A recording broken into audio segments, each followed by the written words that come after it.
sesi tanya jawab ya. Silakan Bapak, jika ada pertanyaan bisa disampaikan.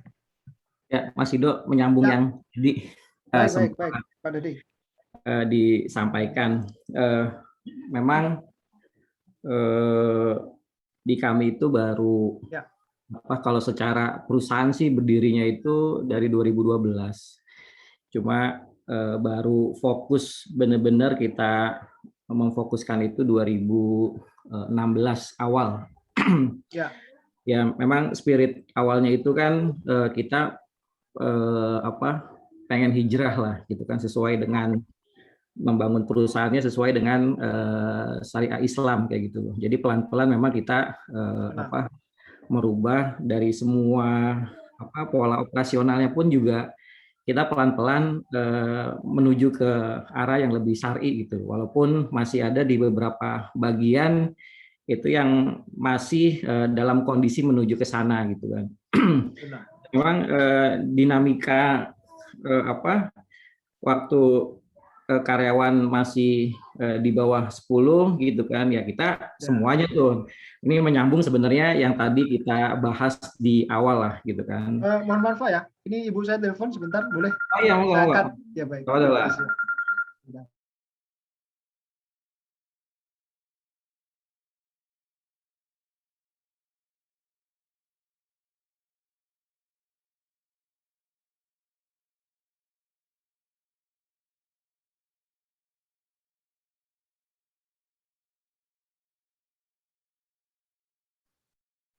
Ya, silakan Pak. Iya, yang tadi kita bahas itu memang saya pernah mengalami sendiri sih gitu kan. Tadi ngomongin masalah managing gitu kan. Ya memang di awal-awal sampai kita turun sampai sedetail itu gitu kan. Memang juga personilnya kan masih limited lah, masih sedikit. Dan seiring dengan berjalannya waktu memang di saya itu lebih banyak itu mayoritas kalau kaum milenial gitu kan, hampir berapa ya 70% kali ya pegawai saya itu lebih ke arah milenial gitu kan. Nah ini memang butuh challenge tersendiri lah untuk supaya ngebangun tim dengan kualifikasi orang-orang yang milenial ternyata nggak gampang gitu kan untuk merubah mindsetnya dia. Makanya untuk menuju ke arah sana memang kan kita waktu ngebangunnya itu kan filosofinya kan nggak cuma mengejar dari sisi materi dunia gitu kan, tapi hal apa gitu kan yang kita bisa dapatkan di akhirat nanti kayak gitu kan. Jadi spirit itu tuh yang sama Mas Elan juga salah satu founder juga sebenarnya gitu kan. Makanya di kesempatan ini kita berdiskusi lah gitu kan, apa yang menjadi poin-poin yang masih kurang di saya gitu kan, minta masukan kayak gitu kan, seperti apa gitu. Nah memang ada satu program yang mungkin 3 bulan baru dijalankan sih sebenarnya. Tujuannya itu adalah meningkatkan iman dan takwanya seluruh karyawan sih sebenarnya. Kita ada program kajian lah, mulai dari yang tadi rukun iman, rukun Islam, lebih ke arah tauhidnya juga gitu kan. Seiring berjalan waktu tuh memang peminatnya itu cenderungnya itu dari karyawan saya itu 95 orang gitu kan, paling juga 40% kali ya yang hadir gitu kan. Sampai kita juga ada bikin program kelas tahsin gitu kan, sama bahasa Arab. Yang kelas tahsin itu kan yang kita selenggarakan tuh subuh, biasanya tuh habis subuh jam 5.15 kita starting, itu cuma 10-12% tuh gitu kan. Nah ini butuh strategi sih sebenarnya. Kita memang tidak sampai menerapkan ke dalam KPI sih kayak gitu kan. Memang kan kalau kita punya power gitu kan, sebaiknya kan kita gunakan gitu kan. Gitu kondisinya. Ini butuh masukan lah gitu. Kira-kira punya pengalaman yang sejenis atau enggak kayak gitu kan. Kira-kira gitu sih Mas Ido. Ya, baik Pak Deddy. Jadi memang supaya lebih memudahkan, ya ini saran saya, menurut saya ya, dari pengalaman saya juga, saya juga sarankan kepada para pengusaha muslim, ya, baik klien saya bukan klien saya juga, untuk dalam penerapan paling enggak mendakwahkan syariat ini ya, kepada para bawahan kita ya, atau karyawan kita adalah tidak harus masuk dalam KPI sih, enggak sih, tapi yang paling penting dia adalah masuk di dalam jam kerja. Ya, jadi tidak menambah kegiatan di luar jam kerja, tetapi memang waktunya dilakukan di saat-saat jam kerja. Misalkan ada kajian, masuk kantor misalnya jam 8 misalnya. Ya mungkin Senin sampai Jumat misalnya, masuknya Sabtu Ahad kita libur misal. Ya maka mungkin diambil 1 bulan sekali atau 1 bulan sekali di hari apa. Ya mungkin di hari Kamis misal. Ya kajiannya jam 8 sampai jam 9 misal gitu. Itu akhirnya ya mau enggak mau kan ikut ya, karena memang di jam kerja. Kalau beliau tidak datang, berarti kan nggak masuk kerja. Tapi kalau masuk ya sudah biasa gitu kan, jam 8 ya masuk. Hari Kamis ya masuk kerja. Tapi di hari itu memang ada kajian. Kan pertama yang paling enggak hadir dulu ya, mau mendengarkan apa enggak mendengarkan, paling enggak hadir dulu. Kemudian kayak tahsin itu ya mungkin bisa di sore hari juga di jam kerja. Dan pada saat kita sudah melakukan jam kerja, mungkin minimal ada punishment lah. Kan kita boleh nuntut ya, nah ini kan jam kerja kamu. Nah kalau kamu meninggalkan di saat itu ya, boleh dong kami berikan punishment ya. Apapun itu yang mendidik punishmentnya, ya misalkan denda juga boleh ya. Karena jam kerja gitu. Jadi itu sih kalau saran saya, misalkan memang untuk akhirnya jatuhnya juga nggak memaksakan ya, karena kalau di luar jam kerja ya hanya lebih cenderung kepada pemaksaan ya. Tapi kalau di jam kerja, di sore hari tahsin, di hari apa misalnya, yang saya tadi sampaikan diganti-ganti dibagi 9 orang ya mungkin ganti-ganti 5 orang gitu. Ya, atau 2 ustaz, 1 ustaz 5 orang berarti berapa kali? 90 bagi 5 berapa? 90 bagi 5. 15 20 hampir 20 kali ya. Ya 20 kali ya, 20 hari baru nanti kembali ke yang pertama. Jadi sebulan sekali misalkan tahsinnya ya. 20 hari baru kembali ke kelompok yang pertama. Enggak sampai 20 hari ya, 19 hari. Nah, Kalau itu apa namanya kajiannya sih sebenarnya kita udah selenggarakan jam itu kerja. di jam kerja jam 1 Alhamdulillah. sampai jam 2 gitu kan. Betul. Tapi ya apa peminatnya harapan saya sih minimal kan 80% lah kayak gitu Betul, kan. betul. Kecuali dia ada uzur syar'i yang memang ya kita bisa tolerir gitu kan. Iya. Cuma memang ya itu tadi apa ya entah kesadarannya masih sedikit gitu kan. Iya. Yang datang ya paling itu aja sih sebenarnya kalau lihat dari polanya ya kayak gitu Nah, kan. terus kalau yang nggak datang ngapain Pak? Kan itu jam kerja tuh. Iya kan banyak sih alasannya, misalkan karena kan banyak di mobile ya, maksudnya di customer gitu kan. Ya ada Oh. alasannya mungkin masih meeting kayak gitu-gitulah iniannya kondisinya. Cuma kan Oh. masa iya setiap kan artinya kan ya minimal dalam 1 minggu kan kita selenggarakan 2 kali tuh, minimal 1 kali dalam seminggu ya disempatkan Datang. hadir Betul. gitu. Betul. Ya artinya kan kita apa namanya program kita ini kan sebenarnya buat kepentingan dia juga di akhirat nanti gitu sebenarnya. Ya, Gitu. ya kalau udah jam kerja sih kita berhak sih untuk sedikit memaksakan ya. Tapi Oke. sudah manajer ASDM ada ya di tempat Pak direktur. Ada. Ya, berarti dibikin surat kebijakan ini peraturan perusahaan, bagian dari perusahaan, karena kegiatan ini dalam jam kerja kita tidak menambah gitu ya. Jadi ya harusnya menjadi ya, sebuah kewajiban, karena ya kan masih dalam jam kerja. Sedangkan kerja di jam kerja itu wajib mengikuti apapun kegiatan perusahaan ya, kecuali perusahaan mengizinkan untuk mengerjakan hal lain kan gitu Pak. Bahasanya kan begitu ya. Maka ya udah ya memang harus paksakan, sehingga ya kalau nggak dianggapnya disipliner ya sudah ya. Disipliner itu ya bisa langsung di SP mungkin, karena ini jam kerja gitu. Kita sangat kuat dalam bisa memaksakannya, karena itu tadi kalau jam kerja ya wajib mengikuti segala kegiatan atau keputusan yang diputuskan oleh perusahaan kan. Dan kalau memang ada kegiatan lain memang sudah atas sepengetahuan perusahaan dan memang diizinkan gitu. Itu sih menurut saya Pak. Jadi kalau jam kerja masih banyak hal-hal yang bisa kita lebih tekankan ya, cenderung dipaksakan sih. Ya bahkan sampai ya ada yang didenda gitu ya.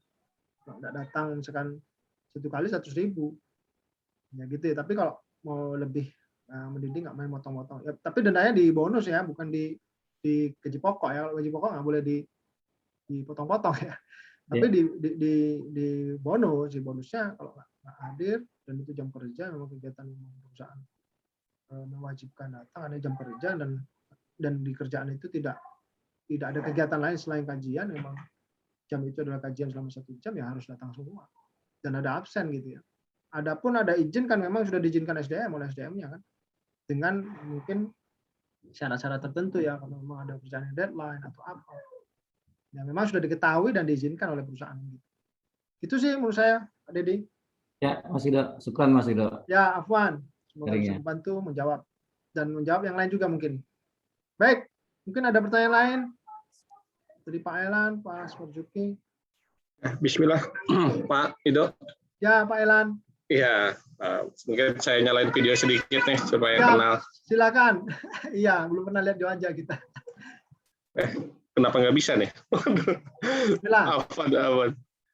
Bismillah. Oh ya, nggak bisa. Oh nggak bisa Pak? Iya Pak. Oke. Gitu. Coba saya aktifkan di sini, coba ya. Aktif start video. Ada konifikasi? Bisa Pak. Siap. Oke, siap. Betul Pak. Jadi alhamdulillah di tempat kami itu sekarang itu kita karena niatnya itu membangun perusahaan IT Syari Pak. Bismillah. Dan alhamdulillah level middle-nya Pak, middle-nya itu di top manajemen dan middle-nya itu justru yang paling giat Pak. Sampai kita sampai kita menyelenggarakan kelas Arabik ya. Bahasa Arab limited itu dev head-nya itu ikut semua Pak. Alhamdulillah Pak. Alhamdulillah, Masya Allah, barakallah. Masalah. Iya. Kenal sama ini Kak, Pak Dedi sama Pak Elan di Depok itu ada PT Amanah Karya apa itu? CEO-nya Mas Kadafi itu kenal nggak? Oh, nggak tahu sih. Iya, nggak tahu ya. Itu juga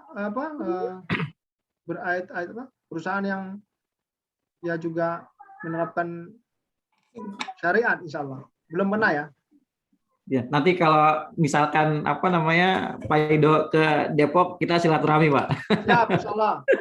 Ya, Pak, lanjut Pak Elan. Iya. Ini Pak Rido, pertanyaannya terkait yang tadi ya, perfeksionis ya.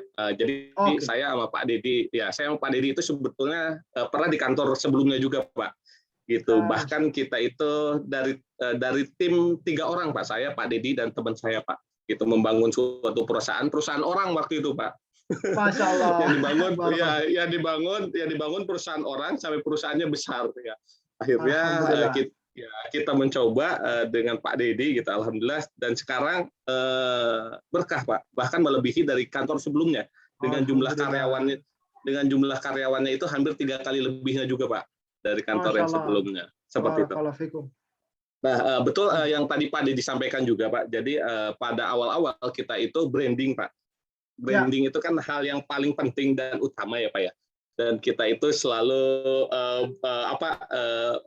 menerapkan sesuatu itu perfect Pak.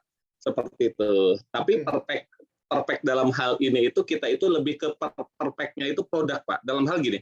Kalau suatu pabrik dia bikin produk makanan atau minuman kemasan seperti itu. Dia pasti menjamin kualitasnya ya Pak ya, gitu kan. Perfect dalam arti si makanan atau minumannya itu nggak boleh ada cacat gitu, dalam arti ada rasa yang beda atau ada kemasannya yang penyok atau apapun. Kebetulan kan kita itu IT konsultan Pak, yang kita jual itu solusi dan servis lah Pak, seperti itu. Jadi barang itu udah pasti bagus lah karena kita jual dari si pemilik brand ya Pak ya, gitu. Jadi anggaplah kita sebut yang HP atau Hitachi atau apalah itu udah pasti kualitasnya bagus. Namun yang kita jual, yang kita utamakan adalah servisnya dan juga solusinya. Nah, kita itu kan karena di bidang konsultasi ya, IT konsultan dan sistem integrator itu, jadi kita perfectnya itu dalam hal memastikan apa yang kita delivery, yaitu terkait dengan contohnya dokumentasi, Pak, terkait dengan solusi, itu perfect, Pak. Jadi harus bagus dan harus maksimal gitu. Karena kan kita sudah dibayar, Pak, dibayar dengan nilai yang nggak sedikit juga. Jadi kita harus kasih yang terbaik seperti itu. Kalau bisa lebih dari orang gitu, orang yang nggak pernah ngasih itu kita kasih gitu kan nilai tambahnya. Namun seiring dengan jalan ya, seiring dengan waktu, tim kita itu ternyata tidak semua bisa mengikuti standarisasi kita, Pak. Seperti itu. Akhirnya ketika mulai nambah, kita coba terjun juga, Pak. Jadi kita teknisnya kita kerjain juga sendiri. Jadi tim kita yang ngerjain, kirim ke kita diam-diam kita betulin, Pak. Kita betulin sampai standar kita, habis itu kita deliver ke user, Pak, atau kita balikin ke dia untuk dikasih. Jadi kita bilangnya sini kita coba cek, tapi bukannya dicek doang, Pak, kita betulin sampai betul-betul standar kita. Namun karena pekerjaannya sudah semakin banyak, Pak, nih banyak gitu kan, akhirnya kan nggak bisa nih, Pak, seperti itu. Nah mungkin tips-tipsnya bagaimana nih, Pak? Apakah kita harus coaching dalam arti harus kita latih ya mereka seperti itu atau bagaimana? Karena untuk mencapai standarisasi itu pun kita butuh waktu, butuh pengalaman gitu, Pak. Jadi orang masuk pun belum tentu bisa mengerjakan standarisasi itu. Mungkin kalau produk itu kan mesin ya, Pak ya. Jadi mesin yang bekerja gitu, udah jelas standarisasinya apa. Kalau kita tapi kan orang gitu, Pak. Nah, itu mungkin dari Pak Ido mungkin pernah mengalami ada ininya seperti itu, solusinya bagaimana, Pak? Terima kasih, Pak. Assalamualaikum. Waalaikumsalam warahmatullahi wabarakatuh. Wah, ini pertanyaan berat ini ya. Dan tidak pernah ada di video sebelumnya. Jadi memang sih kalau berkaitan yang tadi perfeksionis atau menjadi orang yang detail ini bedanya sih cuma satu tadi. Sebenarnya bedanya kalau istilah saya kan perfeksionis dan orang detail ya. Detail itu ya hampir sama dengan perfeksionis. Perfeksionis biasanya detail banget ya, kecil-kecil tahu kesalahannya di mana. Cuma kalau yang perfect tadi, perfeksionis itu menurut saya cenderung negatif ya. Tidak positif. Bedanya di mana? Bedanya di tadi toleransi kesalahan. Pada saat kita ada toleransi, ya menyadari lah ya tidak ada yang sempurna. Ini manusia pasti punya kesalahan, maka peluang untuk memperbaiki itu ada. Ya, jadi itu sebenarnya tidak dikatakan perfeksionis menurut saya, tapi ya sekedar detail aja sehingga tahu betul kesalahannya sampai dalam gitu. Cuma ada peluang untuk ya udah perbaikin kan gitu ya. Nah, kemudian tadi berkaitan dengan dikerjakan sendiri kan itu tadi patch setting ya, tadi Pak Dedi sudah juga menyampaikan, alhamdulillah masukannya bagus, saya akan tulis bahwa tidak cocok untuk di tim yang sudah besar gitu ya. Kalau sekarang Pak Elan dan Pak Dedi sudah timnya besar, kalau semua di-handle perbaikin sendiri, ya itu namanya sebenarnya gaya kepemimpinan kita patch setting tuh. Ya, standarnya tinggi, jadi nganggap semua nggak mampu. Ya. Saran saya yang pertama memang kalau dari sisi SDM ya, biasanya orang-orang SDM expert itu menyarankan memang sebenarnya memilih orang itu jangan sampai salah, itu yang pertama. Ya, jadi lebih baik kita menunggu agak ada waktu sedikit lebih lama, tapi kita mendapatkan orang yang tepat. Ya, daripada kita tidak mendapatkan orang yang tepat. Gitu. Jadi kalau disampaikan sama Pak Elan bahwa akhirnya standar itu tidak tercapai karena kemampuan mereka tidak mampu. Nah ini saya nggak tahu ini ketidakmampuan ini hanya sebuah persepsi ataukah sudah berdasarkan data dari manajer SDM. Nah, karena orang patch setting seperti itu Pak. Biasanya orang-orang leadership-nya yang gaya patch setting dia hanya berdasarkan persepsi. Kayaknya nggak bisa deh teman-temannya. Akhirnya diambil gitu kerjaannya. Tapi kalau kita berdasarkan data, memang dari manajer SDM sudah menganalisa ya antara yang pertama job desk, antara job spec, ya dan output yang dihasilkan dari pekerjaan dia memang ada gap, ya dengan analisa yang sudah diberikan, ya dipaparkan oleh manajer SDM, ya itu memang betul-betul bisa dikatakan ya, dinilai bahwa karena sudah diukur ya, bahwa memang dia tidak mampu mengerjakan pekerjaan ini, gitu ya. Dan apa solusinya? Ya solusinya harusnya tadi sudah disampaikan sama Pak Enan bahwa ya solusinya harus bagaimana kita mengejar ya atau menyamak atau menutupin kesenjangan tadi ya dengan training pastinya. Nah, makanya salah satu project manajemen kita pada saat pendampingan biasanya yaitu training ya. Membuat jadwal training sesuai dengan analisa yang kita dapat. Gap-nya di mana aja nih gitu. Pertama leader-leadernya ya. Kalau masalah teknis saya nggak tahu, kalau IT mungkin sulit ya. Tapi kalau bukan perusahaan IT itu biasanya kita lebih pada leader-leadernya. Gap-nya di mana nih? Sehingga mempengaruhi kinerja perusahaan. Nah, di situ yang kita menutupin lubang-lubang tadi ya. Salah satu kalau dari sisi SDM itu lubang-lubang tadi supaya kita pada saat kembangkan kita melarin ini tidak semakin besar, ya kita perbaikin dulu gitu. Kita tutup dulu. Ya. Baru nanti kalau ada lubang kecil lagi langsung tutup lagi supaya nggak semakin besar. Maka ya dianalisa dulu dari sisi SDM-nya, ya secara skill and knowledge, job desk-nya apa, job spec-nya dulu nerima sesuai nggak. Kadang kan memaksakan ya, kadang kita ini nggak punya bank data untuk penerimaan karyawan. Maka seharusnya idealnya sebuah perusahaan itu tidak pernah menutup lowongan gitu. Ya, seharusnya tuh. Bagian SDM seharusnya sebagai seorang manajer SDM, beliaunya tidak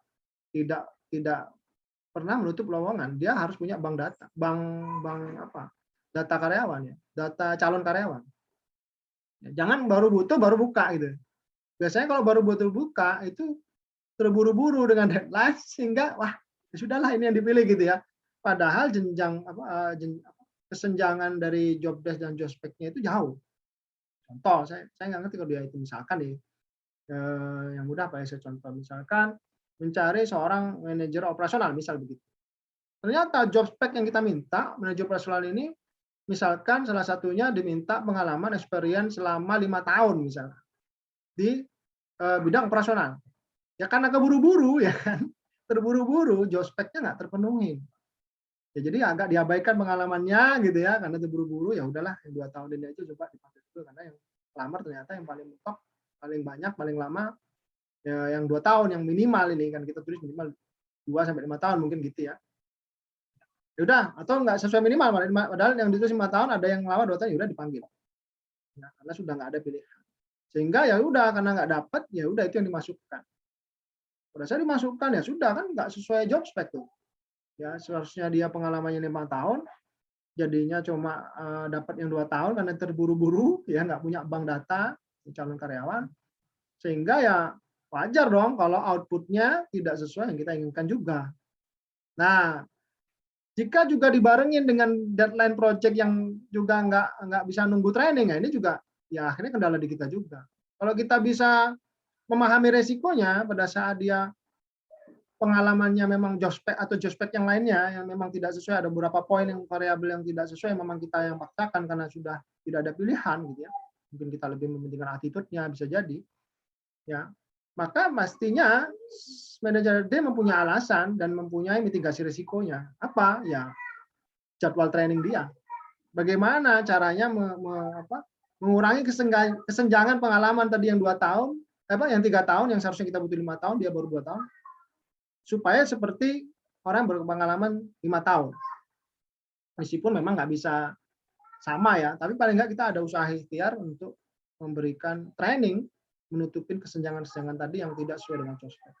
Itu sih Pak, tapi kalau kita sudah tidak sesuai job spec, tapi tidak ada juga mitigasi risiko dari manajer HRD-nya, lah ini memang akhirnya membawa permasalahan perusahaan. Apalagi biasanya terburu-buru ya, nggak ada bank data, akhirnya punya project, ya kan, yang deadline-nya juga nggak sempat training ya juga harus beliau melaksanakan pekerjaan itu, akhirnya juga output-nya tidak sesuai harapan. Gitu sih, mungkin sudah menjawab belum ya?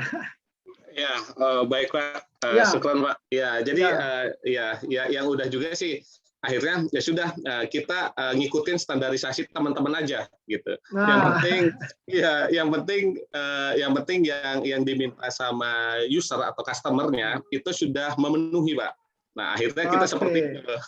Tapi alhamdulillah sih dengan standar itu pun usernya puas juga seperti itu. Tapi kan keinginan kita ekspektasi lebih gitu ya.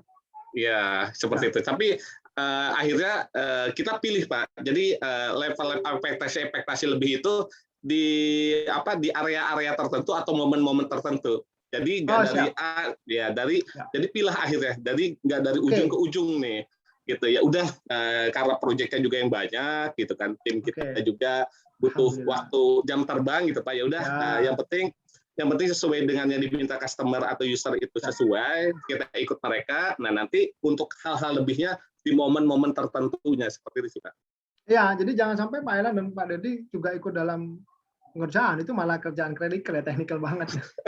Jadi strategi bisnisnya bisa hilang ya, bisa keterlupa. Itu saya sampaikan Nah kadang-kadang gini Pak Ido, karena apa ya namanya, secara insting gitu kan. Iya. Jadi kadang-kadang saya tuh sampai terjun detail lagi nanyain itu program itu kayak gimana gitu kan. Harusnya kan berlayering gitu kan. Iya. Tapi itu faktanya itu jadi saya mungkin karena terbiasa dengan pola begitu gitu kan. Jadi kadang-kadang aku suka nanya detail dan ujungnya kan di mid management kadang-kadang komplain jangan sampai turun. Iya, harus menahan diri Pak. Jadi harus terbiasa menahan diri untuk hal itu. Kita maksud saya saran saya sih disalurkan energinya ke hal yang lebih penting gitu menurut saya. Yang strategis ya, betul. Ya, lebih prioritas yang memang menjadi fungsional seorang top management gitu. Jadi sayang banget tuh waktunya. Ya betul juga sih middle manager. Itu saya kerja apa kan gitu ya. Kalau Bapak turun ke bawah hanya ada 2 kepemimpinan juga, yang bawah juga bingung ini yang diikutin siapa. Jadi saran saya ya Pak. Tambahan sedikit Pak. Apakah hal itu karena tim-timnya itu tidak merasa memiliki gitu Pak? Kan beda nih kalau kayak founder atau apa kan harus maksimal nih. Kadang waktu 8 jam itu kurang gitu. Kadang 12 jam kurang, 16 jam kurang gitu. Pokoknya yang penting hasilnya maksimal gitu. Tapi mereka yang penting ya udah kan udah sesuai nih dengan yang diminta ya udah gitu Pak. Atau yang penting gini. Nah, itu gimana Pak? Apakah karena hal itu juga berpengaruh atau enggak Pak? Merasa memiliki gitu. Atau lebih ke tanggung jawab Pak. Tapi memilikinya itu loh Pak, seperti itu. Ya. Jadi karena memiliki jadi untuk berbuat lebihnya itu enggak ada gitu Pak. Apakah berpengaruh Pak hal itu? Ya, bisa. Jadi makanya tadi kan ada level of leadership ya. Ini yang di nomor 3 di menanamkan visi dan value. Ya, jadi memang para founder harus bisa menanamkan visi dan value yang memang diinginkan kita kepada seluruh karyawan. Ya, mulai dari middle management, top management kalau memang kita hanya owner, founder tidak masuk dalam manajemen, atau mulai dari middle management sampai staf ke bawah itu kita harus bisa menanamkan value itu. Jadi value apa yang diinginkan dengan Pak Dedi, Pak Elan harus tersampaikan dan harus dikerjakan. Ya memang tugas seorang leader ya. Jadi seorang visioner itu menurut saya bisa menanamkan visi dan value itu kepada perusahaan. Tidak hanya bisa membangun tim, tadi saya bilang ya, kalau builder hanya membangun tim aja, dia tahu kebutuhannya, kemudian yang playmaker dia bisa menggunakan timnya untuk mengerjakan proyek-proyeknya yang memang harusnya tanggung jawab dia, yang karena dia business owner-nya, kita hanya delegasi saja sebenarnya. Kemudian yang ketiga, level 3 tadi visioner, bisa menanamkan visi dan value. Sehingga visi dan value itu tertancap di di budaya mereka, ya di culture mereka. Jadi harusnya ya menjadi paling enggak mirip lah, atau ya harusnya sama dan mirip lah minimal. Ya ingin juga hal yang memberikan ekspektasi lebih kepada konsumen itu kan sebenarnya value ya, yang diinginkan seorang foundernya Pak Dedi dan Pak Elan. Ya itu harus dimengerti sama mereka dan memang harus ada training khusus mungkin yang bisa dilakukan kepada timnya, ya disusun dengan HRD bagaimana kita bisa mengenalkan visi dan value ini kepada tim kita. Dan itu sebenarnya di depan tuh. Kayak ya kadang kita juga memang perlu perbaikan sistem terus-menerus ya. Perbaikan sistem. Jadi di dalam penerimaan karyawan ya, kalau di perusahaan besar itu biasanya di korporasi itu malah ini seakan-akan bagaimana kita mengklikkan culture kita ya, value kita. Jadi kayak cari jodoh gitu. Nah, bahkan di depan sudah agak detail diceritakan perusahaan ini sebenarnya value-nya apa, visinya apa. Jadi kalau nggak cocok ya nggak usah ikut tes. Gitu. Malah sebelum dites itu sudah dikasih tahu bahwa kita ini Islamic culture yang kita terapkan. Kalau dia saya nggak suka ya udah nggak usah tes daripada wasting time gitu ya. Dan kita memilih orang yang salah, bahkan dari sisi SDM expert nih, ya saya nyarankannya ya penyesuaian value fit itu dulu, ya, baru job fit gitu. Karena ada 2 penyesuaian yang harus dilakukan. Tidak hanya job fit, tadi job fit kan job desk dengan job spec gitu. Baik soft skill, hard skill gitu kan, knowledge gitu ya. Itu kan job fit-nya. Kemudian yang kedua adalah disesuaikan dengan value fit-nya tadi. Ya. Value yang kita inginkan di perusahaan ini sebenarnya culture-nya gini, kamu cocok nggak gitu. Sesuai nggak? Kalau nggak sesuai nggak usah ikut tes lah, wasting time gitu ya. Kita ngeluarkan biaya kertas, biaya apa. Nah, dan itu di depan gitu, dikumpulin, di-setelin video kayak diceritain dari foundernya kayak gitu ya, diceritain dari karyawan dicontohkan, dan ini butuh program penerimaan karyawan. Jadi nggak asal cuma program rekrutmen ya kan, buka lowongan masuk langsung kerja. Bahkan di awal di rekrutmen sudah ada program yang mengenalkan perusahaan untuk value fit-nya tadi, sehingga kita lebih aman pada saat kita di dalam. Itu juga ada program untuk mengenalkan karyawan lebih dalam. Saya pernah dulu ya mendampingi membuat program seperti itu, karena dia dan kami di Jada Business Transform. Ya akhirnya ya sampai saya pun ada sesi untuk berdiskusi sama yang baru. Saya dilibatkan juga, ya nggak apa-apa Pak, supaya ada lebih banyak isi. Oh ya nggak apa-apa. Jadi seminggu itu nggak kerja mereka. Ya setelah yang pertama dilakukan ya, ada videonya perusahaan ini yang saya sudah bikin gitu ya, ada yang diceritakan ya, tapi foundernya belum turun waktu itu. Jadi dari manajer ada aja. Saya bilang ya turun aja nggak masalah, kita ceritakan saya dulu sejarahnya gini gitu ya. Ya 1 jaman lah sama karyawannya sudah di sana bagaimana, budaya di sini segala macam. Nah itu untuk value fit-nya. Jadi silahkan yang cocok lanjut, kalau enggak ya keluar ruangan kan gitu ya. Tapi memang harus banyak, yang harus undang banyak. Bagaimana kita punya peluang lebih besar untuk menerima karyawan. Kemudian baru setelah beliau masuk, saya bilang ya jangan dibiarkan langsung kerja gitu, langsung cuma dikasih tahu apa tugasmu. Oh nggak begitu, saya bilang. Ya harus diajak keliling perusahaan, dikenalkan, ada sesi-sesi itu gitu. Bahkan waktu itu seingat saya manajer adanya alhamdulillah paham dengan maksud saya, dan saya revisi, saya review ya, kita meeting beberapa kali gitu. Ya akhirnya program itu ternyata 7 hari. Ya nggak apa-apa, tapi kan berkelompok ya, kelompok. Oh yang masih masa on the job training itu nggak ikut. Sampai saya juga dilibatkan sebelum. Ada saya juga di sini. Ya nggak apa-apa Pak, ya sudah. Nah, ngobrol-ngobrol kita kasih tahu apa ya tugas saya ini Pak, materi. Oh ya siap, saya sampaikan gitu ya. Jadi itu juga perlu sih, itu sebuah sistem ya. Jadi tidak melulu pada teknis, tapi hal itu juga penting ya. Penanaman value, sehingga pada saat beliau bekerja ya sudah menancap di sini di pola pikirnya dan budaya kerjanya, bahwa founder saya nih. Perusahaannya apa namanya Pak? Pak Elan? Nasta Group sih, ada 3 sih sebenarnya. Oh ya, Nasta Group ya. Di Nasta Group nih, pengennya semua produk yang didelivery kepada konsumen adalah di luar ekspektasi, maksudnya di atas ekspektasi konsumen. Nah, itu sudah menjadi value. Gitu. Jadi kita nggak memang membangun dari awal hal itu. Jadi yang masuk itu benar orang-orang yang sudah pengen melakukan itu. Itu dulu kan, baru kita bahasa saya pasarkan terus dari fasilitatornya adalah HRD gitu ya, untuk terus memasarkan value itu kepada karyawan seluruhnya. Sehingga ya udah semuanya akan mempunyai budaya yang sama, insya Allah ya, selalu memberikan. Dan ini harus diulang-ulang Pak, harus diulang-ulang memang, ada program-programnya gitu. Selalu memberikan produk kepada kepada konsumen di atas ekspektasi mereka. Itu terus diulang, itu yang diinginkan kan, itu terus diulang bagaimanapun caranya gitu lah. Ditulis kayak di reminder, di briefing gitu ya, dan seterusnya itu yang didengung-dengungkan sehingga menjadi value mereka. Pada saat pembukaan meeting ya, pada saat diingatkan terus. Itu salah satu caranya gitu ya. Jadi harus ada programnya, konsistensi yang kita lakukan untuk menanamkan visi dan value perusahaan kepada seluruh tim. Ya bahkan OB pun harus tahu mesti.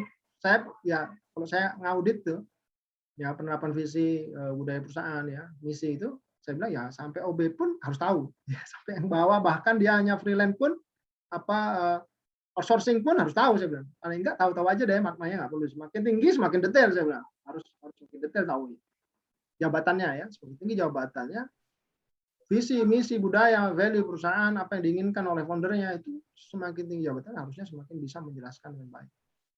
Itu sih, kamu menjawab sih, Pak Elan, Pak Dedi. Nah, Mas Yudo, ada satu lagi sebenarnya kaitannya dengan ini. Kadang karena kita layanannya itu adalah service ke customer gitu kan. Kadang dalam satu momen itu kita butuh cepat itu buat mengadakan SDM. Dalam hal ini kan memang kita ngejual developer nih, gitu. Artinya programmer lah gitu kan yang kita jual ke customer. Dan itu based on project base biasanya. Kalau project itu baru kita dapetin, nah baru kita sibuk-sibuk tuh nyari gitu kan. Nah ujung-ujungnya tuh yang kita alami sekarang, turnover di sisi programmer itu cepat banget kayak gitu loh. Apa karena memang pola rekrutmennya yang memang yang penting dapat dulu secara teknisnya, nanti urusan belakangan gitu kan. Nah, itulah yang kita alami sekarang tuh selalu turnover yang paling banyak itu dari sisi programmer kayak gitu kan, karena memang tuntutan dari project di customer mengharuskan penyiapan SDM itu harus dengan waktu cepat kayak gitu. Jadi budaya culture yang kita miliki itu mungkin belum tersampaikan gitu. Udah gitu pun juga mereka itu stay-nya tuh di customer bukan di kantor gitu kan. Itu akan jadi permasalahan baru gitu kan. Nah, kira-kira untuk menyiasatinya, turnovernya untuk dikurangi gitu kan. Kira-kira ada solusinya nggak tuh Mas Ido?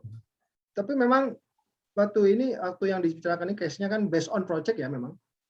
Ya. Jadi nanti programnya ini pada saat project-nya selesai, project itu kan berarti ada mulainya, ada akhirnya gitu ya. Akhirnya, betul. Pada saat end of project, dia memang nggak di situ kan, memang kontrak sampai project selesai kan. Betul, sampai project selesai. Cuma kadang-kadang kita filtering sih, kalau memang yang dia punya potensi gitu kan, itu kita consider untuk cariin alokasi ke project yang lain kayak gitu loh. Baik. Nah, terus project manajernya dari internal perusahaan? Iya, dari internal perusahaan. Baik. Berarti paling enggak yang menurut saya yang pertama saran saya adalah paling enggak project manajernya memang harusnya internal perusahaan yang mengerti value kita. Dan sehingga ya karena dia leader ya, project leader, project manager, maka beliau yang mengendalikan ya dari sisi value yang diharapkan perusahaan karena beliau yang paling mengerti kan. Ya. Sehingga kalau dia insya Allah mudahkan skill leadership-nya bagus, ya kalau ada satu saja ya leader dari perusahaan kita yang mengerti value kita yang kita inginkan, kemudian memimpin siapapun itu orangnya ya, mau outsource mau ya asal memang skillnya sudah secara hard skill sudah kita dapatkan karena kita ini project IT banyaknya membutuhkan hard skill gitu. Ya tinggal mengendalikan saja yang pertama. Ya. Sehingga kalau saat tetap kita tidak sesuai ekspektasi kita, value-nya kita nggak bisa deliver kepada konsumen, ya menurut saya yang berperan paling besar adalah project manajernya. Berarti beliaunya nggak bisa mendelivery ya value itu kepada timnya yang meskipun tim ini bongkar pasang. Ya, karena kalau beliau bisa menjadi seorang leadership visioner siapapun yang dihadapnya, ya dia bisa mendeliver value. Karena value-nya kalau based on project yang cuma ya tadi kan produknya, yang menurut saya nih kalau cerita dari Pak Iran Pak Didi adalah produknya di atas ekspektasi konsumen ya kualitasnya gitu ya. Ya itu untuk meyakinkan pada tim ini memang butuh leader yang punya leadership skill yang bagus memang. Gimana cara kita meyakinkan ini gitu kan? Bagaimanapun kondisinya karena memang based on project itu yang pertama. Yang kedua juga bisa kerjasama outsourcing perusahaan yang value itu kita delivery sama mereka.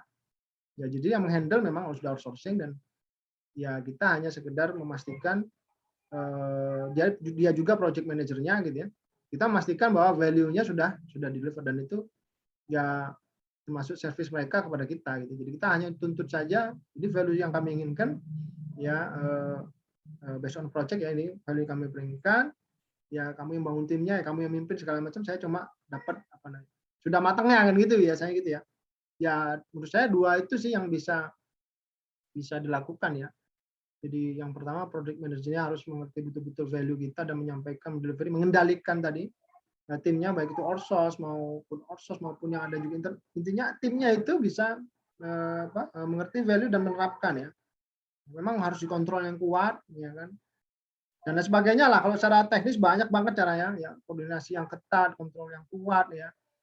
kemudian apa namanya, encouraging, empowering dan segala macam yang tadi 9 tugas fungsi manajer itu bisa dilakukan sebenarnya. Dan memang apa, harus dedicate, harus komitmen ya, harus punya dedikasi tinggi nih project manajernya, karena ini orang-orang luar nih, orang eksternal nih. Bagaimana kita mendelivery value kita kepada orang eksternal, ya, yang nggak kenal kita, yang sebelumnya nggak tahu, dan lain sebagainya. Yang mungkin memang tugas lebih berat daripada mendelivery value pada orang-orang yang setiap hari kita ketemu gitu ya. Yang sudah biasa dengerin di briefing, sudah biasa baca tulisan value kita dan segala macam. Ya tantangan tersendiri. Tapi insya Allah kalau Allah mudahkan, udah punya dedikasi tinggi, kemudian punya keahlian leadership yang bagus, managerial skill yang bagus, ya insya Allah standarisasi yang dibangun itu bisa sama, value yang kita inginkan bisa sama meskipun dia outsourcing gitu. Dan konsumen kayaknya nggak mau tahu ini outsourcing apa ya, nggak perlu kita jelaskan gitu. Paling nggak pokoknya end user menerima sesuai dengan apa yang kita standarisasi.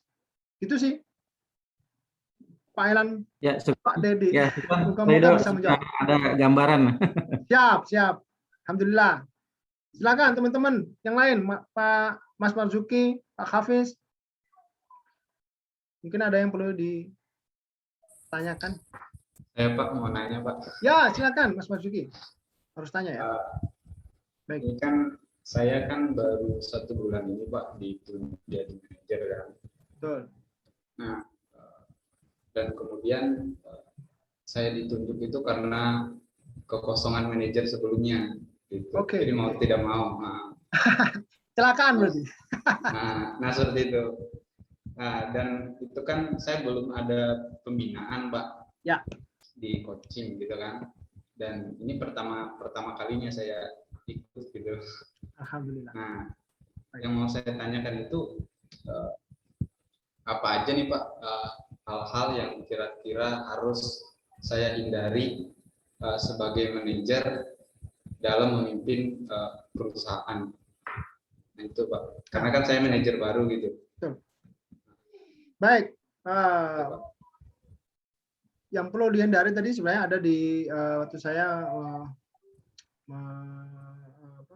menjelaskan tentang toxic leadership itu perlu dihindari ya. Jadi tidak. Kemudian pada saat saya membandingkan antara leader dan only manager itu ya. Jadi tidak boleh selalu menyalahkan ya, tidak boleh fokus pada masalah, tapi fokus pada kekuatan solusi. Saya juga sudah contohkan ya, fokus pada masalah itu ya. Ketika hal itu sebenarnya ya nggak ada nggak bisa kita lakukan, resource-nya nggak ada, misalkan tadi ya nggak punya untuk kinerja maksimal di digital marketing butuh studio yang harganya tidak terjangkau oleh perusahaan, misalkan. Belum ada budget ke situ. Nah itu kan masalahnya, ngapain kita kok menuntut itu terus gitu kan? Ya harusnya ya sudah resource yang ada ini kita optimalkan untuk mencari solusi, sehingga kita hanya fokus pada solusi. Ya apapun hambatannya gitu. Itu yang perlu dihindari. Jadi tidak menyalahkan keadaan, memblaming. Ya memblaming itu tidak menyalahkan keadaan, menyalahkan timnya. Ya intinya biasakan menurut saya ya untuk beginner, biasakan pertama awal-awal kita menjadi seorang leader atau manager atau supervisor, ya middle management maupun first line atau bahkan top itu ya menyalahkan diri sendiri dulu. Ya, semua kesalahan tim kita, adapun tidak baiknya perusahaan ini, ya Bismillah saya nih yang salah nih gitu. Ya, sehingga Mas Marzuki akhirnya terdorong untuk belajar. Kalau sudah menyalahkan orang lain, wah kayaknya tim saya nih nggak beres nih gitu ya, dan segala macam ini ya, akhirnya nggak terdorong untuk memperbaiki diri. Kalau saya nih, kalau jadi saya nih biasanya saya salahkan saya sendiri dulu. Kayaknya saya ada yang salah. Ya kan, saya pimpinannya kok, apalagi satu-satunya pimpinan gitu ya. Tim saya 2. Ya udahlah saya aja deh yang salah. Terus bagaimana ya? Coba saya cari bagaimana supaya ini hasilnya benar gitu. Ya, perkara apa saja ya, mungkin perkara omset, perkara operasional, perkara keuangan dan segala macam. Akhirnya itu poinnya ya, jadi tidak suka menyalahkan, salahkan dulu diri sendiri deh, gitu. Yang bisa saya sarankan, jadi biar mudah diingat ya. Jadi kalau banyak nanti saya jentrengkan malah lupa. Ya. Jadi yang dihindari adalah jangan sampai memblaming keadaan, menyalahkan keadaan, menyalahkan orang atas kinerja yang tidak baik gitu. Ya misalkan omset yang tidak tercapai atau operasional kalang kabut dan segala macam. Sehingga pada saat kita merasa bersalah, Ya, semoga dengan itu kita punya kesadaran diri untuk memperbaiki dengan cara belajar. Itu penting tuh. Pada saat kita udah nggak merasa bersalah gitu ya, kayaknya bukan salah saya, kayak salah si dia gitu ya. Akhirnya kita nggak pernah ya ada dorongan untuk belajar memperbaiki atau memperbaiki diri dengan cara belajar tadi. Jadi gitu sih, Mas Marzuki, lebih baik kita sekarang fokus kepada menyalahkan diri sendiri dulu ya kan. Ya, dan ini sudah Allah memberikan yang terbaik sama Mas Marzuki untuk menjadi seorang leader gitu ya. Jadi pimpinan itu pasti punya bawahan gitu ya, sudah dikatakan pimpinan. Tidak ada suatu yang kebetulan, berarti Allah mengatakan takdir ini adalah ya Mas Marzuki sudah mampu. Tinggal bagaimana Mas Marzuki menerima takdir ini dengan baik. Ya, ini takdir baik loh. Jadi tidak semua saya sampaikan ya pada manajer, nggak semua, apalagi yang muda-muda tuh. Saya sangat senang. Ada yang menti saya itu ya, masih umur 21 sudah jadi direktur ya. Terutama saya bingung gitu. Bingung, kaget, jadi bingung cari mentor itu. Akhirnya menghubungi saya gitu ya. Alhamdulillah ditemukan sama saya dan saya bilang ya paling enggak kita bersyukur dulu tuh. Bersyukur apa? Lu nggak semua umur 21 masih muda jadikan pemimpin, apalagi direktur utama. Itu yang pertama. Nggak semua, ya beberapa gelintir orang aja, dan rasa kita udah bersyukur kita akan nyaman dengan kondisi ini. Sehingga tidak terasa terbebani, Mas Marzuki. Ya enggak, karena nyaman sudah, ya udah ini terbaik buat saya. Dan saya jangan buang-buang kesempatan ini karena tidak semua mengalami. Ya di umur saya, di sesama saya sekolah dulu. Dulu di mana sekolahnya Mas Marzuki? Dulu SMK. Ya, di mana? Di Palangkaraya.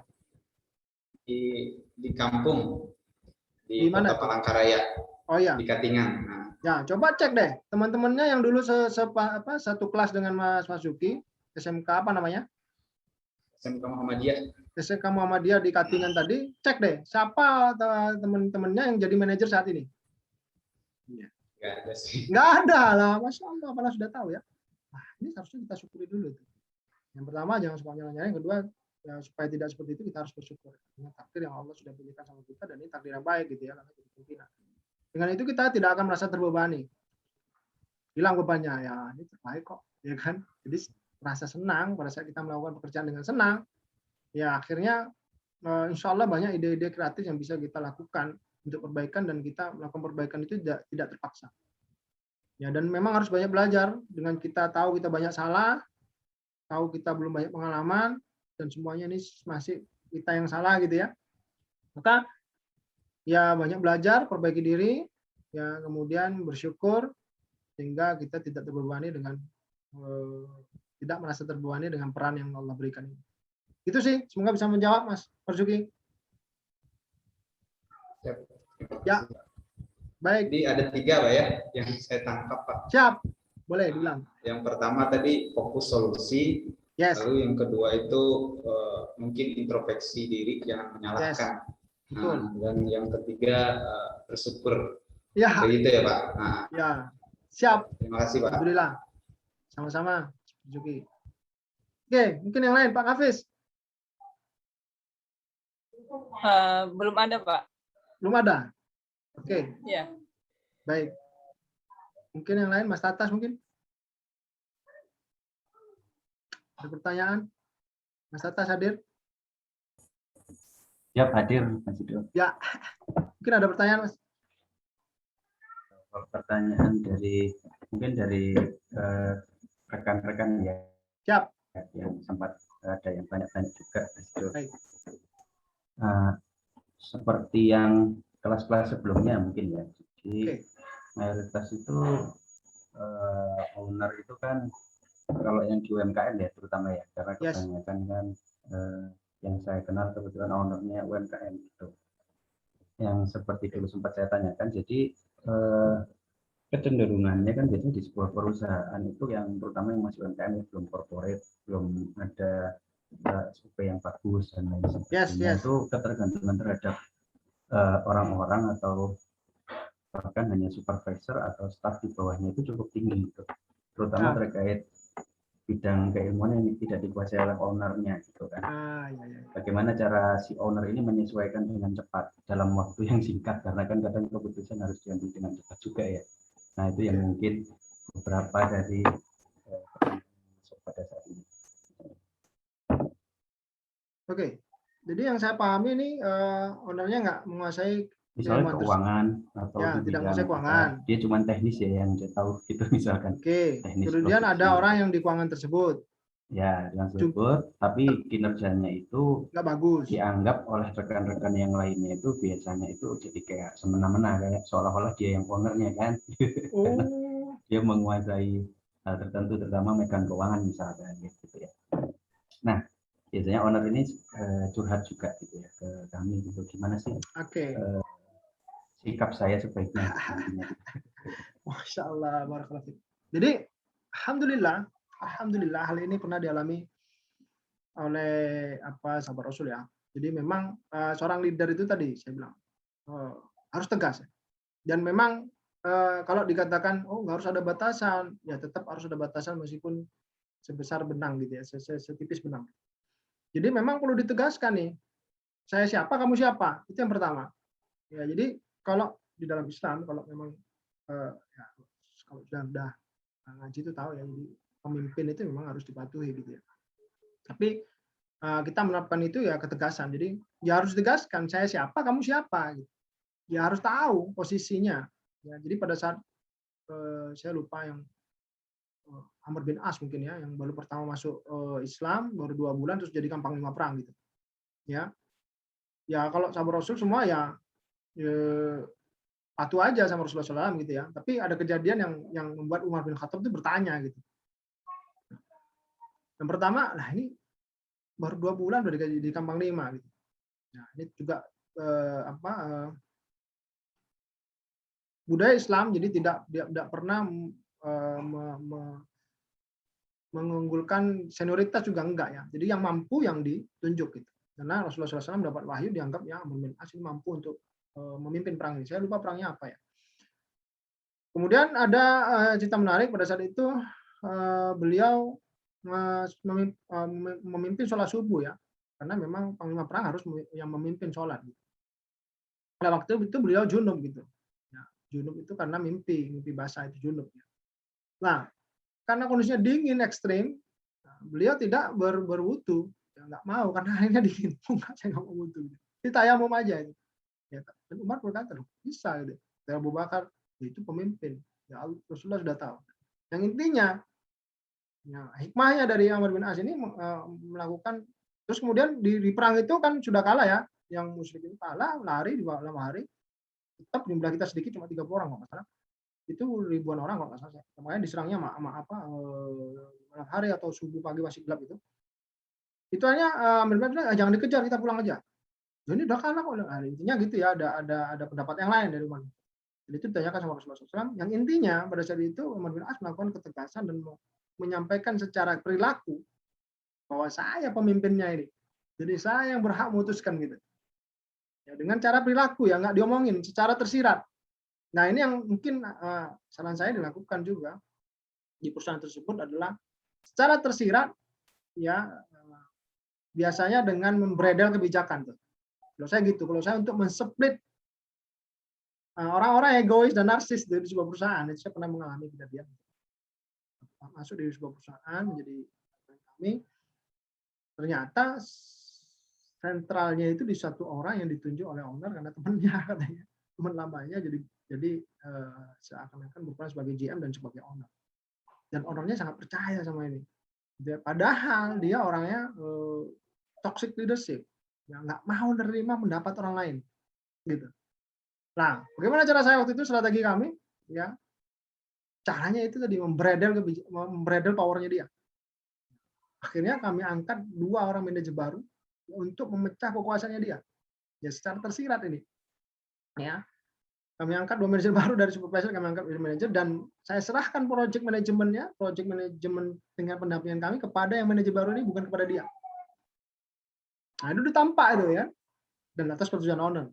Saya kasih tahu, dan owner sadar siapa, orangnya ngeyelan gitu-gitu. Iya, saya bilang, ayo kita pecah aja. Jangan terbiasa udah ya hampir 7 tahun dia seperti itu. Jadi nggak ada yang berani, sehingga perusahaan ini stagnan. Ya, semuanya dia yang merasa berjasa gitu. Ya, karena memang ikut dari nol, dia membuat sistem ya. Padahal ya ilmunya sedikit aja sih sebenarnya. Sehingga ya seharusnya beliau banyak belajar dan mendengarkan yang lain.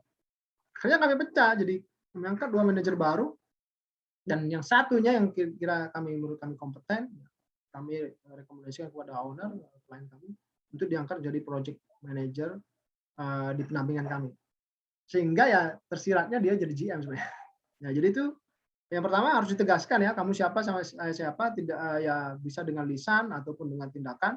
Dan kedua, kalau dengan tindakan adalah tadi dibatasi kebijakannya. Ya, dibatasi kebijakannya. Misalnya kalau tentang keuangan ya kamu hanya ngerjakan laporan keuangan deh, nggak lagi ini misalnya gitu ya, jadi ambil alih gitu. Ya, tapi saya butuh informasi ini gitu. Jadi kamu sediakan informasinya biar saya yang nentuin. Salah bener nggak apa-apa. Ya hanya untuk menunjukkan saya ini ownernya gitu. Karena memang dia nggak ngerti ya perannya itu. Itu sih menurut saya Mas Tatas. Baik, terima kasih Coach Jo. Mungkin itu. Sudah bisa menjawab ya, insya Allah. Ya, insya Allah. Baik. Oke, masih ada pertanyaan nggak nih? Jadwal kita sampai jam 5. Silahkan kalau masih ada. Perihal leadership, manager skill. Memang butuh seni ya, mengelola orang itu butuh seni, butuh strategi gitu. Seperti yang kita membredel kekuasaannya beliau itu. Jadi ya akhirnya ya alhamdulillah 6 bulan dari pendampingan kami dia sadar. Beliau sadar bahwa beliau tidak hanya beliau ini kerja tim gitu ya. Ada cara yang kami pakai memang. Salah satunya itu tadi, terus alhamdulillah Allah mudahkan kami memimpin perusahaan itu. Ya, karena akar masalahnya di situ sebenarnya. Perusahaan ini menjadi stagnan karena sentralnya pada orang itu dan ownernya sangat percaya. Dan alhamdulillah pada saat owner ini membuka perusahaan baru, pivot gitu ya, tapi tidak melanggengkan yang lama karena perusahaan itu di kondisi pandemi ini gini ya, kita masih di sana. Itu bikin perusahaan baru dan 2 orang manajer yang kami angkat ini, kami lakukan, itulah hanya yang dipercaya ini nggak terlalu diajak banyak bicara dan akhirnya wah luar biasa ya 3 bulan awal itu perusahaan barunya ya sebuah restoran bagus membayangkan saya. Nah, saya bilang ya alhamdulillah kan terbukti bahwa ya kalau kita tidak berani mengambil sikap gitu ya, terus membiarkan beliau berkuasa terus padahal beliau orangnya introvert gitu ya, nggak mau dengar orang, ya akhirnya kasihan perusahaannya juga gitu. Dan waktu interview banyak yang protes memang ke kami itu. Oh ya masalahnya ujungnya di situ ya. Sederhana pada saat kita pecah kekuasaannya, kemudian kita berikan kepada yang lebih kompeten. Ya, kemudian beliau tetap memegang memang sebagian kecil di bidang operasional saja. Alhamdulillah kinerja perusahaan jadi lebih bagus, kerja lebih nyaman. Yang lain kita budayakan untuk bisa didengarkan dan segala macam. Dan akhirnya dibuktikan dengan proyek baru beliau, yang owner ini bikin perusahaan baru. Alhamdulillah dengan 2 ini yang terlibat yang kami angkat sebagai leader ini, lebih ini yang terlibat daripada yang itu gitu ya. Sehingga beliau bisa menilai ada pembanding ya, sehingga beliau banyak berdiskusinya sama project manager yang kita rekomendasikan dan memang dijadikan project manager. Akhirnya alhamdulillah restorannya insya Allah sampai sekarang pun bagus. Alhamdulillah. Dulunya pernah gagal. Siapa lagi ya sekarang lagi yang manajer tadi yang gagal, sampai tutup sampai ganti brand. Akan sebelum sampai sempat buka karena sudah nyewa segala macam, tapi ya karena think tanknya keliru ya dengan orang yang tidak tepat, akhirnya ya gagal gitu sih. Itu pengalaman yang pernah kami dapatkan di pendampingan bisnis. Baik, jadi Pak Enan, Mas Marzuki, Pak Hafiz, Mas Tatas nggak ada lagi ya?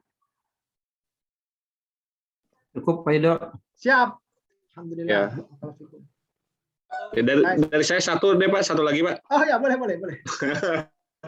Silakan. Oke Pak, nah, ini sebetulnya hal klasik nih Pak yang sering terjadi gitu. Jadi di perusahaan itu selalu ada gesekan lah ya Pak ya. Yes. Gitu. Nah, kadang di kita pun tidak dipungkiri itu terjadi Pak. Bahkan levelnya level dev head ya. Seperti itu. Okay. Nah, kadang mungkin ada karena kita kan antar departemen kan saling keterkaitan ya Pak ya. Seperti itu. Ya. Nah, kadang dev head yang satu merasa harusnya tugasnya untuk departemen yang ini nih, seperti itu Pak. Iya. Gitu. Namun ini dari dev head yang lain bilang juga ya harusnya sih ini gitu. Cuma mereka itu nggak berani mengungkapkan langsung gitu kan ke departemennya. Padahal tinggal dibicarakan gitu kan, ya dibicarakannya aja baik-baik. Harusnya seperti ini seperti ini. Lebih ke timnya sih Pak. Jadi tim yang di bawahnya Pak. Tapi yang udah itu mereka curhat aja gitu, curhat ke saya atau curhat ke Pak Dedi gitu. Harusnya tugasnya departemen ini gini gitu. Sehingga ini nggak jalan, ini harusnya mereka. Tapi mereka bilang demikian juga seperti itu Pak. Bahkan kita pun sengaja mengadakan kan ada meeting khusus ya, tiap head Pak. Seperti itu. Nah itu mewadahi ya supaya mereka saling inilah ibaratnya mengungkapkan gitu kan. Ada isu apa sih antar komunikasi atau apa seperti itu Pak. Namun yang udah di meeting Dev Head itu yang diangkat itu update pekerjaan lagi. Kalau update pekerjaan kan sebetulnya di WhatsApp di grup juga itu hampir tiap hari mereka update seperti itu Pak. Nah itu bagaimana tuh Pak? Mungkin ada rasa nggak enak, takut tersinggung karena mungkin sama teman juga gitu. Tapi mereka selalu curhat ada sesuatu lah yang ketidakpuasan seperti itu. Itu gimana Pak? Kalau seperti itu Pak. Baik. Terima kasih Pak. Sama. Jadi ya hampir 100% Pak. Hampir 100% yang saya temuin di klien-klien kami seperti itu ya. Jadi apa namanya? Kalau saya menyebutnya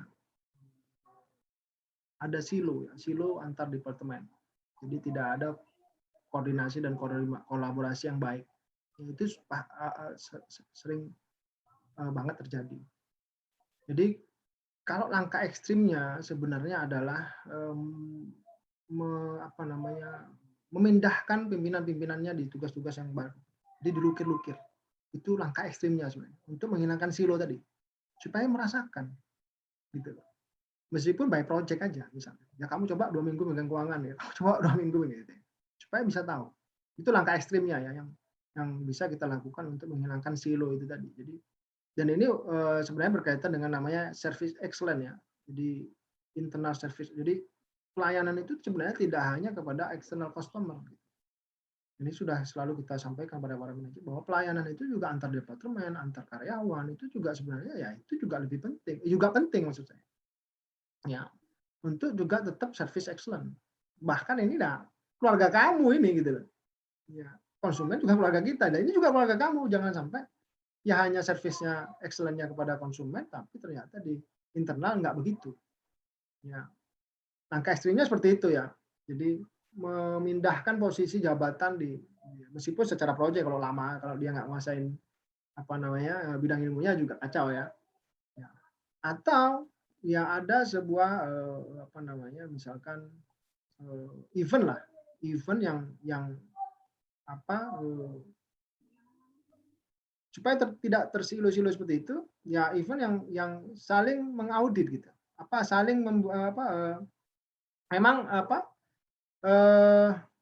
Event dari perusahaan gitu ya mewajibkan untuk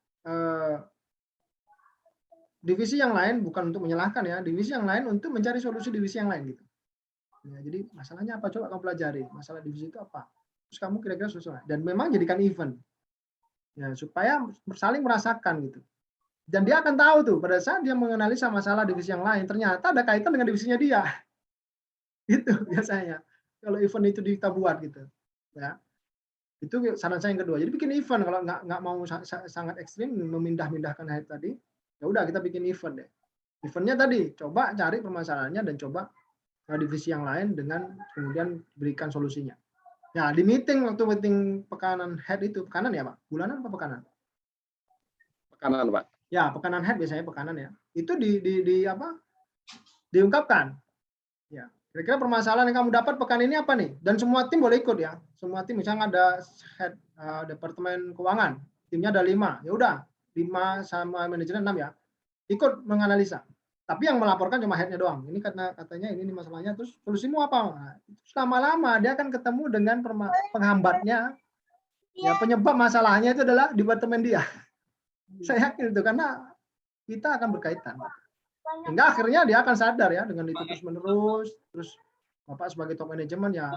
Ini di Jawa mereka jauh. Menyampaikan pesan gitu ya kepada beliau-beliau bahwa ya inilah nggak boleh ya kita tidak melakukan service excellence kepada yang lain. khususnya internal gitu.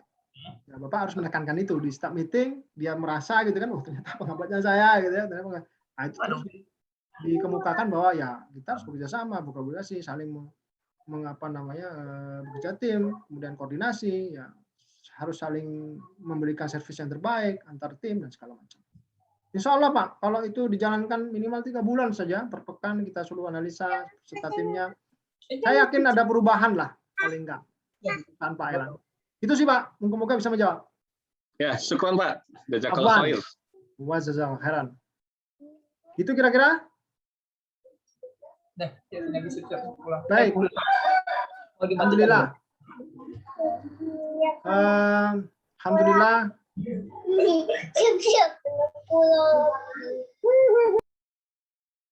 Alhamdulillah hari ini kita Allah telah mudahkan dilaksanakan Amazing Muslim Leader yang kelima yang melalui via Zoom. Semoga apa yang kita sharingkan hari ini dari Pak Elan, Pak Dedi, Pak Hafiz, dan Mas Marzuki, ini Pak Agya tidak hadir, mungkin ada acara yang nggak bisa ditinggal ya tadi.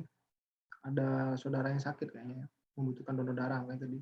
Beliau mendonorkan darahnya. Baik, semoga bisa kita ambil hikmah yang banyak, ya, menjadi amal pahala di sisi Allah, dan Allah mudahkan hal-hal apa yang kita sharingkan bersama hari ini bisa diterapkan di dalam perusahaan, karena itu yang paling penting. Ya, jadi tidak hanya mendapatkan knowledge-nya saja, tapi semoga Allah mudahkan, karena hanya Allah yang bisa memudahkan hal ini bisa diterapkan di perusahaan kita. Dan saya doakan semua para pengusaha Muslim bisa menjadi pengusaha yang sadar akhirat, ya, termasuk diri saya sendiri, ya, kemudian memiliki bisnis yang selalu menerapkan syariat Allah, dan itu sudah kewajiban kita, dan sebenarnya tidak harus dibahas lagi gitu ya. Bahkan kita sebenarnya seharusnya fokus kepada profesionalisme ya, karena berkaitan dengan bisnis. Jadi kata guru saya, seharusnya bisnis syar'i itu sudah menjadi bagian dari pengusaha Muslim. Bahkan bukan hal yang perlu dibicarakan dan maksudnya dibahas karena sudah menjadi keseharian ya. Nah, harusnya malah yang dibahas adalah profesionalismenya, karena ini berkaitan dengan pekerjaan, konsumen, segala macam. Cara saya itu sih, jika saya sampaikan lagi, jika saya punya salah, ya mohon dimaafkan, salah kata yang tidak berkenan di Bapak-Bapak sekalian, saya mohon maaf. Kemudian jika ada benarnya itu dari Allah Subhanahu wa taala. Pastinya ilmu saya tidak sempurna, tidak ada ilmu yang sempurna gitu ya. Dan semoga kita terus berlanjut ukhuwahnya, Mas Marzuki, Pak Elan, Pak Dedi, Pak Hafiz, Mas Tatas, tidak hanya di kelas ini gitu ya. Kita bisa terus membangun ukhuwah, saling mengingatkan ya, dalam kebenaran, dan saling mengingatkan dalam kesabaran. Dan saya juga punya hak nasihat dari Bapak-Bapak sekalian gitu ya. Jadi saya sangat senang jika dinasihati, karena itu hak saya, ya, dan pastinya saya tidak pernah bisa melihat kesalahan diri saya sendiri. Baik, alhamdulillah, saya tutup dengan doa kafaratul majelis. Subhanakallahumma wa bihamdik, asyhadu an la ilaha illa anta, astaghfiruka wa atubu ilaik. Assalamualaikum warahmatullahi wabarakatuh. Jazakumullahu khairan wa barakallahu fikum. Terima kasih.